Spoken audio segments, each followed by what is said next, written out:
오늘은 이 다양한 가족이라는 개념이 갑자기 나온 게 아니라 좀 꽤 됐습니다. 그리고 그래서 이제 이게 언제 어떻게 등장을 했는지, 이제 그래서 지금 현재 우리나라까지 우리 교육과정까지 어떻게 들어왔는지 전체적인 흐름을 좀 보시도록 하겠습니다. 네, 일단 처음에 이제 결국은 유엔입니다. 유엔의 대회에서 다양한 가족 개념이 처음 등장을 했고, 그때부터 서로 이제 어떤 논쟁이 이제 시작이 됐고요. 그래서 일단 유엔 초창기에서는 처음에 유엔이 설립됐을 때 가정을 어떻게 봤는지, 그리고 90년대 이후에 유엔 그 여러 국제 무대에서 그 국제 대회에서 보는 또 가족의 개념이 이제 서서히 바뀌기 시작하면서 이제 그 안에서 그 가족을 둘러싼 이걸 어떻게 정의를 내릴 것인가에 대한 굉장히 갈등이 지금까지도 계속 지속되고 있고 아마 더 심해지지 않을까 이제 그런 생각이 들어요. 네, 일단 한번 하나씩 보도록 하겠습니다. 일단 유엔 이제 48년도에 유엔 이제 세계 인권 선언문을 이제 발표를 합니다. 이제 1차 세계대전, 2차 세계대전, 대학살 뭐 이제 그런 걸로 인해서 너무 많은 이제 사람들이 희생이 됐고, 그래서 더 이상 이런 문제는 우리가 발생하지 않도록 하자 해서 정말 좋은 취지에서 이제 만든 유엔입니다. 거기서 이제 세계 인권, 모든 사람은 인권을 보호돼야 된다. 그렇죠. 아무나 이렇게 막 죽이고 그러지 말라는 거죠. 그런 취지에서 만든 선언문입니다. 거기 보시면 16조 1항에 16조에 이제 가족에 대한 이제 정의가 저기 들어옵니다. 나타납니다. 뭐라고 했냐면은 1항에 성인 남녀는 인종, 국적 또는 종교에 따른 어떤 제한도 없이 혼인하고 가정을 이룰 권리를 가진다. 정확하게 나오죠. 가족은 누가 이제 형성을 하는 것이냐? 성인 남녀입니다. 명확하죠. 그리고 이제 3항에 보면요, 가정은 사회의 자연적이고 기초적인 단위이며 사회와 국가가 보호를 받을 권리가 있다. 네, 그래서 이제 이 당시는 보편타당한 그 가족에 대해 보호를 받아야 되고 이건 마땅한 거다. 이제 그렇게 이제 됐는데, 이제 일단은 네, 유엔이 잘 가다가요. 이제 처음에 유엔이 초창기 때는 이제 냉전이 항상 이제 어젠다였죠. 세계 평화를 해치는 게 바로 그 공산주의 아니겠습니까? 그래서 그거에 대해서 그런 어젠다를 가지고 이제 모이고 했는데 89년도에 이제 붕괴가 되죠. 네, 그래서 이제 소련이 붕괴가 되고 독이 붕괴가 됩니다. 그러면서 사람들이 이제 공산주의는 다 이제 끝났다고 생각을 합니다. 그렇기 때문에 유엔 입장에서는, 그러니까 유엔은 어떻게 보면 모든 국가를 한데 모을 수 있는 도구잖아요, 기구잖아요. 그러니까 유엔 자체가 어떤 특징이 있는 건 아니고 유엔이 이제 모여서 거기서 어떤 이슈를 가지고 우리가 어떻게 나아갈 것인가를 논의하는 곳이잖아요. 근데 그 당시는 이제 냉전이 굉장히 큰 이슈였는데 그게 딱 없어지고 나니까 이제 그 어젠다가 없어진 거죠. 그 틈을 타서 지금 그 당시 이제 이미 세계의 흐름, 학계의 흐름이나 그런 게 굉장히 결국은 막시즘에서 이제 포스트 막시즘으로 넘어가는 한참 시기였고, 그리고 이제 포스트 모더니즘으로 이제 넘어가는 그런 시기에서 이제 굉장히 그 신좌파들, 그렇죠? 그리고 성혁명가들, 페미니스트들이나 그런 사람들이 이제 국미나 그런 데서 싸우다가 이제 본격적으로 70년대, 80년대에 유럽의 NGO 단체로 들어가기 시작을 합니다. 그래서 실제 페미니스트 NGO 단체가 유럽에 한 500몇 개가 있어요. 그러니까 유엔은요, 회원국들의 모임도 있지만 그 NGO 단체들이 엄청난 그 이슈를 가지고 걔네들이 어떻게 보면은 유엔의 흐름을 좌지우지한다. 그러니까 그렇게 여러분이 아시면 되겠습니다. 네, 그래서 지금 90년에 이제 새로운 이제 글로벌 윤리가 이제 출현이 됩니다. 그러니까 이 사람들이 이제 그 틈을 타서 이제 새로운 어젠다를 내기 시작을 합니다. 그 중에 한 용어가 바로 인권이었습니다. 인권, 그리고 평등, 포용성, 다양성, 다 어떤 이제 포스트 모더니즘, 포스트 막시즘적인 그런 용어죠. 그 인권을 가지고 이제 막 대회가 열리기 시작해요. 여러 가지, 그러니까 어젠다를 만드는 거죠. 누구의 인권? 아동의 인권. 그래서 89년도에 아동 권리 협약을 또 체결합니다. 여기서는 예전에는 아동은 보호받을 권리가 있어요. 그게 아동의 권리예요. 근데 아동 권리 협약부터 이제 아동은 스스로 선택할 권리, 스스로 정치에 참여할 권리, 스스로 뭔가를 결정할 권리라고 아동의 권리가 서서히 이제 이상하게 이제 왜곡되기 시작합니다. 거기서 아동 권리 협약에서 부모의 권리는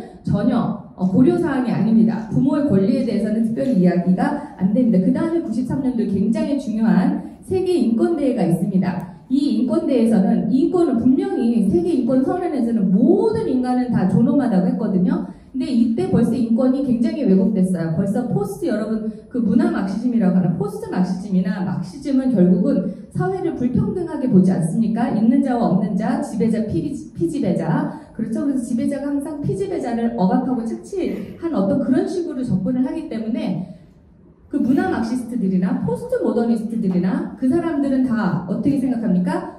결국은 지금 피지배자의 인권이 그동안 묵살됐었다는 것이죠. 그래서 이제는 피지배자의 인권에 우리가 신경을 써야 된다는 것입니다. 그래서 지배자들은요, 거의 옆으로 이제 빠지는 아웃사이더가 되는 부모의 권리가 없어지는 것처럼 지배자라고 한다면은 걔네들이 말하기는 크리스찬, 기독교, 왜냐면 서구 문명이 어차피 기독교 베이스잖아요. 그래서 기독교인, 백인, 남성, 그리고 또 정상인. 그렇죠. 그런데 피지배자는 누굽니까? 비백인, 비남성, 비크리스찬, 그리고 약간 장애인이나 어떤 약자, 모든 이주민이나 그런 백인이 아닌 이제 그런 모든 사람들이 다 피지배 계급이 되는 거죠. 그래서 지금 세계 인권 대회에서는요, 이런 그동안에 억압당했던 사람들의 인권에 대해서 고려를 하는, 그래서 그거에 대해 선언을 한 그 대회입니다. 그래서 그다음 거기 보면 장애인 인권, 여성 인권 그런 게 다 들어가 있어요. 그리고 여러분 아셔야 될 게 세계 인권 대회에서 뭐가 논의가 됐냐면 각 국가별로 인권 기구를 만들라고 거기서 이제 이야기가 됩니다. 그래서 결과적으로 등장한 게 국가인권위원회예요. 그러니까 이 국제 기구에 대한 논의가 93년도에 이미 있었고 94년도에는요. 그 인구 문제로 뭐였죠? 그때는 이제 인구를 더 이상 이제 국가 차원에서 통계하지 말고 개인의 결정권으로 두자. 결국은 여기서 인권의 문제입니다. 낙태는 권리가 된 거죠.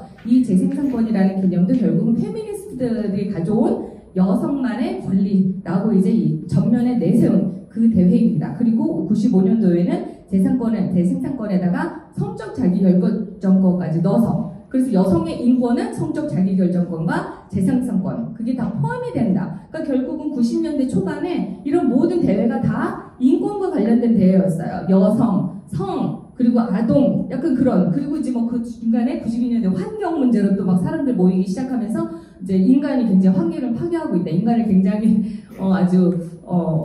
있으면 안 되는 존재처럼 이제 그런 식으로 이제 만들기 시작하는 어떤 그런 움직임이 있었죠. 결국은 이런 대회에서 이런 걸 가지고 논의를 한 게 어떤 회원국들이 알아서 이거에 대해서 이슈를 가지고 가져간 것보다도 그 안에 있던 NGO, 그런 이제 성혁명론자들 있거든요. 소수의 그 전문가들, 그 사람들이 이슈를 가지고 이거를 냈고, 그러면서 이제 그 로비 활동으로 하면서 이제 대회 속에서 이들이 원하는 방향으로 이걸 가지고 가기 시작했다. 그런 과정에서 가족의 개념이 이제 변질되기 시작을 하는데, 잠깐 그 과정을 조금 보여드리겠습니다. 아까 전에 제가 말씀드렸죠. 유엔의 패러다임이 전환에 누가 메인이 주역이었냐면 결국은 여기 마가렛 피터스라는 사람이 성혁명 과정에서 처음부터 끝까지 중심적인 역할을 하는 것은 정부가 아니라 비정부 소수자들이다.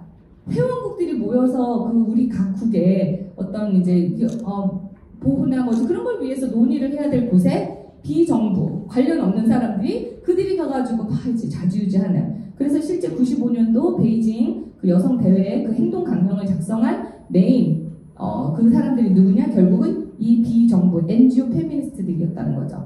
거기에 다 성적 자기결정권, 재생산권, 솔직히 회원국들은 뭣도 모르고 들어가서 참여를 했어요. 그래서 그게 좋은 건 줄만 알고 이제 협약에 사인하고 온 거죠. 네. 그러면 가족이라는 용어에서 어떻게 다양한 가족이라는 개념이 어떻게 스며들어왔는지 제가 잠깐 흐름을 좀 보여드리면요. 이게 결국은 이제 그 페미니스트들, 그 성해방론자에 의해서 이게 시작이 됐다고 보시면 되겠습니다. 일단 처음에 페미니즘에게 걔네들에게 가족은 뭡니까? 결국은 성불평등을 재생산하는 중심 제도예요.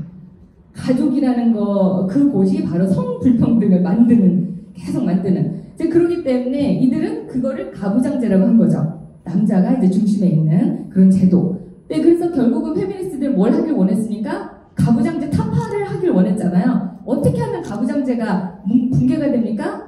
그냥 본인이 가정이라는 데서 나오면 되겠죠. 그럼 가정이 형성되지 않지 않습니까? 네, 그게 초기 페미니스트들이 시도한 바죠. 그래서 실제 그들이 이제 가정에서 뛰쳐나왔습니다. 해방을 한 거죠. 그래서 이제 그게 제도적으로 이제 이혼으로 이제 가게 되는 거죠. 그래서 그 당시 60년대 엄청난 이제 많은 이제 여성들, 페미니스트들을 비롯해서 여성들이 이혼을 하는 어떤 그런 것들을 봤습니다. 그 다음에 이제 모든 사람들이 다 이혼하진 않지 않습니까? 다 뭐 그런 페미니스트는 아니거든요. 왜냐면 초반 페미니스트는 굉장히 급진적이어가지고 너무 이제 한쪽으로 치우치니까 모든 여성들이 다 동의를 얻지 못했어요. 그 페미니스트 진영 안에서 굉장히 좀 다양한 의견들이 있었고, 근데 일단 7, 80년대 가서 좀 이렇게 약간 나뉩니다. 페미니스트들 중에서도 약간 온건파도 있고 약간 좀 더 급진적인 온건파는요 어떤 걸 주장했냐면요, 가정은 유지하되 그 안에서 성평등을 하자. 근데 그 성평등의 결과적인 성평등을 얘기하는 거지, 똑같이 50대 50으로 내가 오늘 하루 밤새 분유를 애기에게 먹었으면 남편도 그 다음날 하루 분유를 애기에게 먹여야 되는, 예를 들자면 50대 50 그런 것을 이제 원하는 거죠. 그래서 지금 어떻게 보면은 여성 가족부나 그런 데서도 약간 온건파적인 어떤 페미니스트적인 어떤 그런 시도를 많이 하고도 있습니다. 그런 것도 있죠. 그 다음에 급지는 뭡니까? 아예 남성하고 이제 관계를 안 하고 이제 비남성과 그냥 따로 새로운 공동체를 형성하는 겁니다. 그래서 많은 급진 페미니스트들은 다 레즈비언이었어요.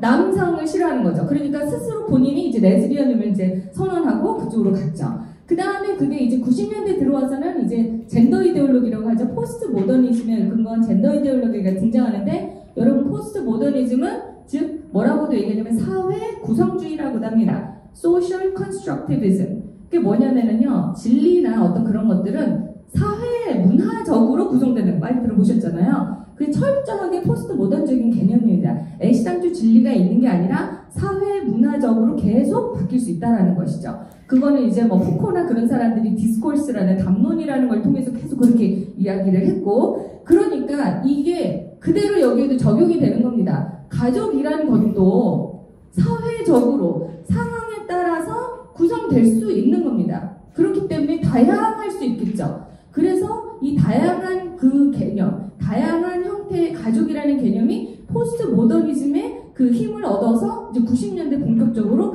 등장합니다. 그 무대가 바로 94년도 그 인구 문제로 모였던 카이로 국제인구대회에서요. 거기서 이제 처음 다양한 가족이라는 개념이 등장을 합니다. 이때도 아까 전에 잠깐 말씀드렸지만 인구가 너무 이제 줄어서 이제 여기서는 이제 전체적으로 모든 회원국들이 이제 국가 통제를 하지 말고 개인의 결정권으로 두자, 이렇게 이제 거기에 합의를 봤어요. 근데 그 결정권으로 두자라고 밀어붙인 게 결국은 이 용어를 만든 게 페미니스트들이었죠. 근데 일반 사람들도 솔직히 통제하는 것보다 자유롭게 두는 게 낫다고 생각하겠죠, 상식적으로. 그래서 많은 회원국들이 거기에 동의를 하게 됩니다. 그러면서 지금 보세요. 그 당시 어떤 내용들이 논의가 됐냐면 재생산권이라는 용어가 논의가 되면서 다양한 가족, 성교육, 포괄적 성교육, 젠더, 이게 결국 다 딱 보시면 페미 용어 아니겠습니까? 페미니스트들이 만든 대회예요. 네, 거기 이제 뒤에 인구기금이나 뭐 인구 그 사람들과 함께 합작해서 만든 대회입니다. 그런데 실제 그 대회 참석하는 사람들은 회원국들이잖아요. 이게 뭔지도 모르고 온 사람들입니다. 그러니까 재생산권 그게 뭔데? 다양한 가족?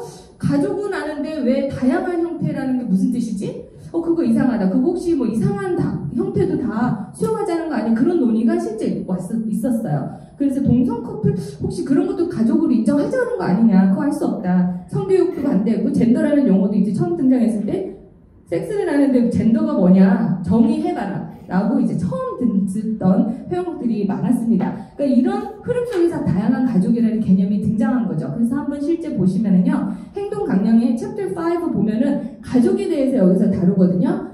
근데 가족에 대해서 다루면 일단 가족이란 하면서 정의로 시작을 해야 되는데, 소제목 보세요. A.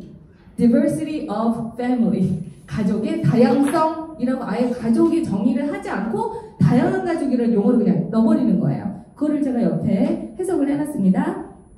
다양한 형태의 가족이 다른 사회, 문화, 법적, 정치적 시스템이 존재하지만, 그러니까 다양한 형태의 가족이 다양한 사회적인 형태에 따라서 이렇게 많이 다양하게 존재해. 거기까지는 조금 우리가 처음 들었어요. 근데 그 뒷부분 있죠. 가족은 사회의 기본단위며 따라서 포괄적인 보호와 지원을 받을 자격이 있다. 이거는 세계인권선언에 나오는 거잖아요. 근데 인권선언에 1항하고 3항이 있었습니다. 하나는 남녀, 성인 남녀가 결혼하는 거, 그리고 3항에서는 보호를 받아야 된다. 근데 얘네는 지금 보호를 받아야 된다는 3항만 지금 언급을 하고 있고, 1항에 대해서는 언급하지 않고 다양한 형태의 가족이 있다라고 아예 대놓고 그냥 너무 얼렁뚱땅 넘어가는 거죠. 그거에 대해서 이거 이상하다라고 해가지고 실제 반대 의견을 낸 그 회원국들이 있었습니다. 한번 그들이 뭐라고 얘기했는지 한번 보시면요. 라틴 아메리카, 뭐 온두라스, 니카라과, 파라과이, 아르헨티나 다 거의 지금 남미죠. 그 카톨릭 국가들. 그 사람들 뭐라고 하냐면 다양한 가족 그거 뭔지 모르겠는데 가족은 그냥 남자와 여자의 결합이야 라고 정의를 내려줘요. 그 사람들이 이제 그 반대 의견서를 내거든요. 온두라스에서도 types of families, 아까는 diversity of families라는 types of families, different types of families, other unions 이런 용어가 막 나와요. family도 아니고 왜 families냐? 그것도 유년은 그냥 연합잖아요. 공동체 그냥. 그렇죠. 아 이거 동성결합을 포함을 우리는 할 수 없다. 인정할 수 없다. 니카라구아는 뭐라고 하냐면 다양한 가족이 있을 수 있지만 어떤 경우에도 본질, 즉 남녀의 결합을 바꿀 수는 없다. 파라과이는 뭐라고 했으면 우리나라 헌법에 남자와 여자의 결혼만 가족을 인정했다. 그렇기 때문에 그 관점에서만 various forms of family를 인정하겠다. 아르헨티나도 마찬가지고 가족이 결합은 남자와 여자, 제 자녀 생산이 가능한 그런 결합으로만 가능하다. 이런 식으로 해가지고 21개국이 반대를 했어요. 명확하게 그들은 가정이 뭔지를 딱 이제 거기다가 이제 표현을 했죠. 근데 거기서 끝난 게 그때부터 시작입니다. 그 다양한 가족이 그때 처음 등장을 했고요. 계속 이래저래 어떤 형태를 어떤 대회나 그런 데서 은근슬쩍 이제 들어오다가 2014년도에 국제가족회, 가족의 20주년을 맞이합니다. 그리고 그때 또 카이로 인구대회 20주년이에요. 그래서 20주년을 기념해서 UN 인권이사회에서 이제 회의를 하면서 뭐라고 했냐면 이제 20주년을 기념해서 우리 한번 가족 보호의 문제에 대해서 우리 한번 논의를 해보자. 그래서 대신 이제 여기서는 이제 이게 지금 UNA 이게 뭐냐면은요 갑자기 인권 판무관실 인권 고등 판무관실에 보고서 작성을 요청을 합니다. 그게 뭐냐면 인권이사회 밑에 부서예요. 거기서 이제 이런 것들 인권 관련된 거를 실제 다루는데 보고서를 그럼 한번 너네가 작성을 하는데 너네가 작성을 위해서 많은 단체나 국가들이 한번 가족에 대해서 한번 의견을 좀 다 제출을 했으면 좋겠다. 그거를 다 모아서 고등판무관실에서 한번 보고서를 작성해라 라고 한 거예요. 그래서 실제 가족들 24개국이 그리고 81개 NGO 단체, UN 일부 기구에서 막 의견을 제출했는데 결국은 뭐냐? 패밀리냐? various forms of the families냐? 그러니까 여기서 패밀리는 정통적인 가족이거든요. 그리고 아니면 다양한 가족. 이걸 가지고 결국은 한쪽은 패밀리, 그러니까 그 24개국 중에 네덜란드나 독일이나 그런 데는 various forms of families 인정해야 된다라고 했는데 나머지 국가들은 또 인정 안 하고. 그런데 그 중에 의견 중에 하나 앰네스티 인터내셔널이 냈는데 뭐라고 했냐면요. 보시면 다양한 형태의 가족이 모든 맥락에서 존재한다. 국가는 대가족, 한부모 가족, 핵가족, 아동 가장가족, 공동가족, 동성가족, 무자녀 가족, 일부 다처가족, 다세대 가족, 이게 다양한 이렇게 형태가 있어. 그러니까 여러분이 다양한 가족이요. 동성만을 의미하는 게 아닌 거예요. 그러니까 남녀가 아닌 모든 공동체가 이제는 다 다양한 가족이 될 수 있는 겁니다. 근데 지금 동성애가 지금 이슈가 돼서 동성애가 문제인 거지. 동성애가 이제 일반 보통 평범한 가정으로 인정이 되잖아요. 그러면 그 외에 뭐가 되겠습니까? 일부 다처 가족은 왜 가족이 안 되겠어요? 그것도 있잖아요. 그리고 지금 여러분 그 동성애를 우리가 퀴어라고 하잖아요. 퀴어. 근데 그 퀴어가 이제 동성애가 나중에 이제는 더 이상 퀴어하지 않습니다. 그렇지 않습니까? 이상하지 않아요. 워낙 이제 막 다들 그냥 동성애 동생하니까 그게 굉장히 보편적이고 일반적인 것처럼 느껴지는 그게 되면 여러분 이제 퀴어라는 개념에 뭐까지 포함이 될까요? 동성애가 시작이에요. 일부. 동성애를 시작으로 뭐 다자성애, 소아성애, 근친상애 그런 게 다 이제 퀴어에 포함이 되는 거다.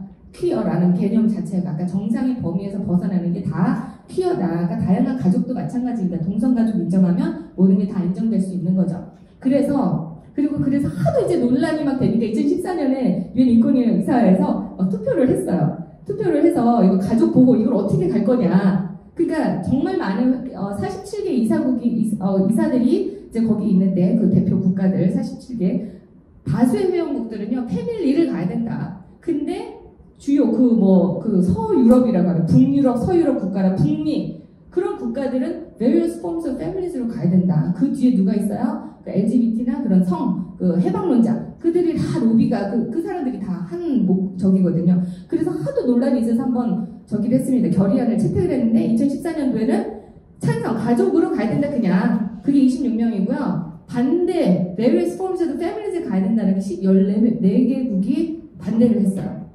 이기긴 했지만 14개국이 다 밸런스를 간자는 거죠. 반 이상이 지금 그렇게 된 겁니다. 그 기권을 왜 합니까? 기권한 사람들 아마 어떤 외압이 있었을까 분명히 이렇게 그 안에서 뭐 엄청난 외압이 있다고 하더라고요. 그리고 2025년도에도 2015년도에 마찬가지입니다. 그러니까 이게 굉장히 논란이 되고 있는 상황입니다. 그러다가 아까 전에 고등판무관실에서 보고서를 비로소 2016년도 1월에 딱 제출을 해요. 다 우리가 다 이것저것 다 봤다. 그래서 보고서를 제출하는데 보고서 한번 봅시다. 27번에 뭐라고 했냐면요. 국제기구들 그 보고서 제출한 그 기구들은 국가들에게 특정한 형태 specific forms라고 했는데 various forms나 different forms나 specific 다 똑같습니다. 특정한 형태의 가족을 보호할 것을 요청해왔다. 같은 맥락에서도 유엔의 경제사회 문화권 이사회에도 위원회에서도 각 국가의 동성 커플을 법적으로 인정해 줄 것을 요청해왔다. 그러니까 지금 다양한 가족 이퀄 동성혼을 법적으로 인정해 주라라는 거와 지금 이제 일맥상통하다는 것을 여기서 볼 수 있습니다. 이런 유엔 인권 고등판무관실에서 보고서가 나오니까 반대하는 사람들도 있었잖아요. 곧바로 NGO 그러니까 이제 패밀리 워치 인터내셔널 제가 이제 예전에 이래저래 발표를 통해서 그 패밀리 워치 인터내셔널이라는 학부모 단체, 기독교 학부모 단체 99년도에 미국에 시작이 된 게 지금 실제 NGO 단체로 유럽의 유엔에 들어가서 이제 실제 총회에 들어가서 거기서 이제 모니터링하고 하는 실제 그런 단체이거든요. 그 단체를 주축으로 한 이제 그 정말 가족을 수호하는 그 NGO 단체에서 또 의견을 냈어요. 1월달에 의견을 그 보고서를 받고 2월달에 의견을 냅니다. 우리 그거 동의할 수 없다. 어떤 논리로 얘기를 하냐면요.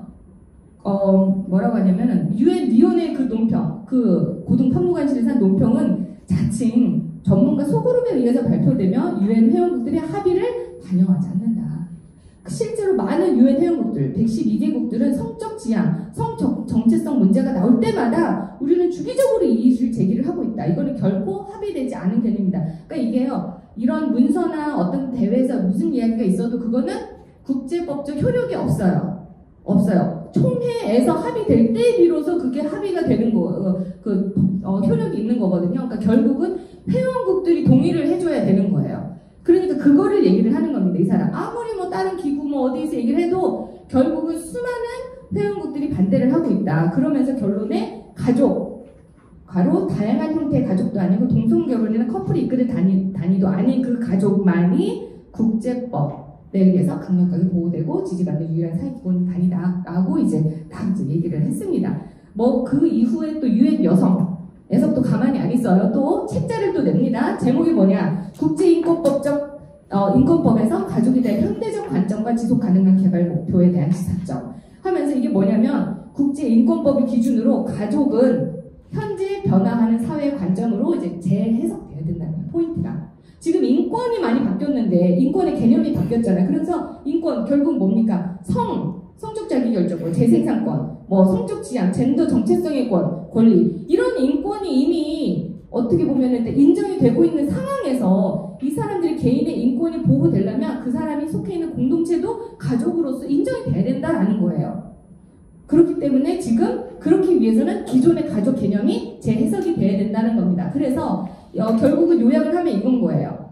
사망의 세계인권선언문을 이제 들먹이면서 사망의 가정은 이제 사회 자연적인 기초적인 단위고 사회와 국가의 보호를 받을 권리가 있다. 이 부분을 인정하겠다. 왜냐면은 이런 이제 규약, 이런 규약, 저런 규약 여기서 이걸 인정하니까 오케이, 그건 오케이. 그렇지만 일항, 성인 남녀 이 부분 이거는 인정할 수 없다. 왜?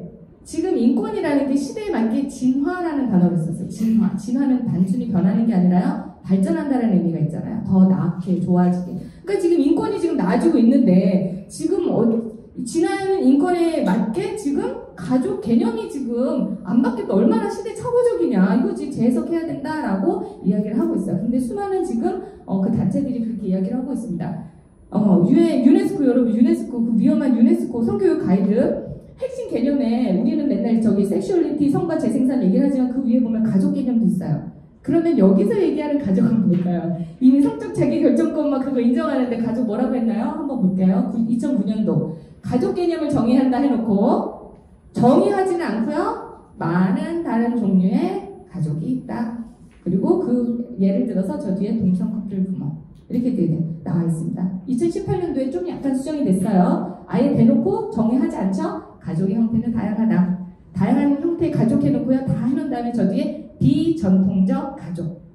네, 비전통적 가족이면요. 동성 커플 말고도 많아요. 그런 모든 것을 다 아우르겠다라는 거죠. 그러면서 뭐래요? 다 그들을 존중해줘야 된다. 그게 지금 유네스코 성교육 당연하겠죠. 왜냐면 성적 자기 그 선거 해방론자들은 그 수순이 똑같습니다. 그거를 위해서 자기네 공동체를 인정하라는 것이죠.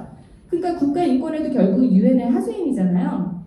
네, 저희가 이제 계속 지금 건강가정기본법 개정 관련해가지고 계속 이제 싸우고 있는데 그게 개정이 안 되니까 이게 법이 발의된 지 그대로 있으니까 인권위원회에서 뭐라고 했습니까? 다양한 가족, 결국은 건강가정기본법을 우리가 왜 반대했습니까? 가족의 개념도 삭제가 됐지만 거기에 다양한 가족을 인정하라고 돼 있는 게 또 문제였거든요. 그런데 여기서 다양한 가족 구성권을 보장을 하기 위해서 건강가정기본법을 개정하라는 거예요. 근데 그 다양한 가족 안에 결국 뭐 얘기하는 겁니까? 성소수자의 기본권 보장을 위해서 그 다양한 가족 개념 넣고 그걸 기반으로 해서 건강가정기본법을 이제 개정하라. 그러니까 지금 우리나라에서도 그래서 이제 이렇게 들어와서 이제 계속 이제 논의가 되는 거죠. 결국 흐름을 보시면은 결국 이제 90년대에 이제 그 성혁명론자들에 의해서 인권 개념이 등장하면서 그 인권이 왜곡된 인권과 함께 가족 개념도 왜곡이 될 수밖에 없는 거야. 그들의 권리, 그들의 속해 있는 공동체, 그거를 인정해줘야 될 그 가족 개념이 바뀌게 되는 거죠. 그러면서 2000년대 본격적으로 모든 문서에 다양한 가족이냐, 가족이냐, 이거 가지고 계속 이제 싸우고 있는 상황이죠. 네, 그리고 이제 심지어는 이제 당연히 유엔의 어떤 그 지령을 다 받는 국가인권회에서도 똑같은 얘기를 앵무새처럼 하고 있습니다. 그러면서 그 국가인권회가 실제 교육과정이나 그런 거에 굉장히 좀 관여를 또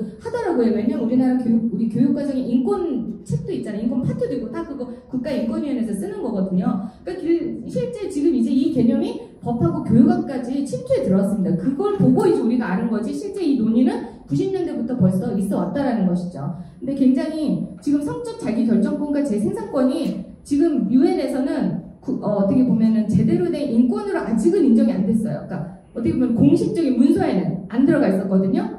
그렇기 때문에 가족 개념이 안 바뀌었는데 2021년에 총회에서 성적 지향과 젠더 정체성을 인권으로 인정하기로 다 합의가 됐대요. 유엔 총회에서. 그럼 그건 합의가 된 거예요. 그럼 그거는 이제 그냥 자연스럽게 우리가 인정을 해야 되는 상황이 돼버렸더라고요. 그래서 저도 좀 깜짝 놀랐어요. 벌써 그렇게 되면요, 이제 그게 인정이 딱 됐잖아요. 공식적으로. 그러면 가족 개념도 이제는 이제 바뀔 수밖에 없는 그 다음 수준은 이제 가족 개념이 이제 바뀌는 상태라는 거. 지금 이제 그런 움직임을 다 이제 여기서 이제 다 가져왔다는 거죠. 그래서 지금 교육 과정을 통해서도 아이들이 이런 거를 배우게 되면은 진짜 우리 다음 세대는 어떻게 될지 정말 가정이 얼마나 이게 유지가 될지 정말 굉장히 우려스럽습니다. 네, 여기까지 하겠습니다. 감사합니다.